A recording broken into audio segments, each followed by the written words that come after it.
Les candidatures indépendantes sont prévues pour toutes les élections, nationales et locales. Pourquoi réserver la candidature indépendante à un type d'élection? Ça, c'était le lobbying politique qui nous a poussé à cela. Le lobbying, c'est-à-dire l'hégémonie des partis politiques. Non, le constituant, tous les citoyens guinéens ont le droit de participer aux élections. Pour répondre à la question de notre frère de RFI, je l'ai dit tout à l'heure.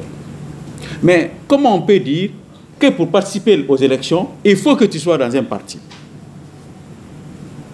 Ça viole la Déclaration universelle des droits de l'homme.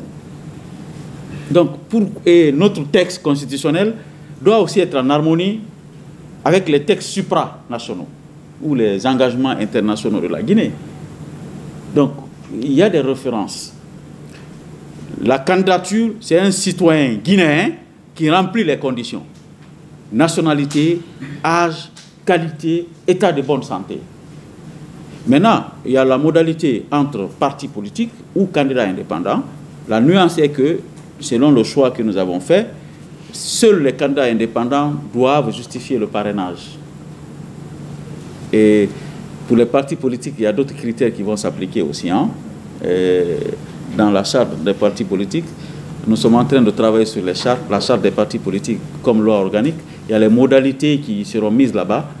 Quel est le parti qui peut présenter des candidats à une élection? Parce que ça aussi, il y a des conditions.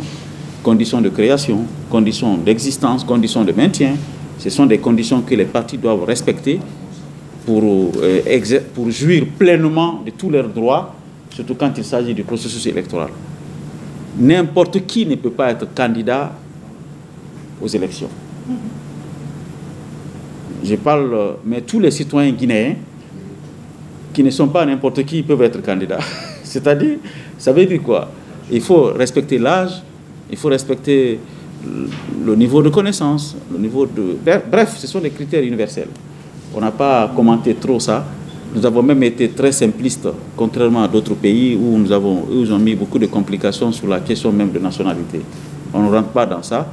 Le peuple est le souverain. C'est lui qui choisira qui doit conduire sa destinée. Et dans quelle direction? Dernière question, allez-y. Les difficultés, nous l'enfants.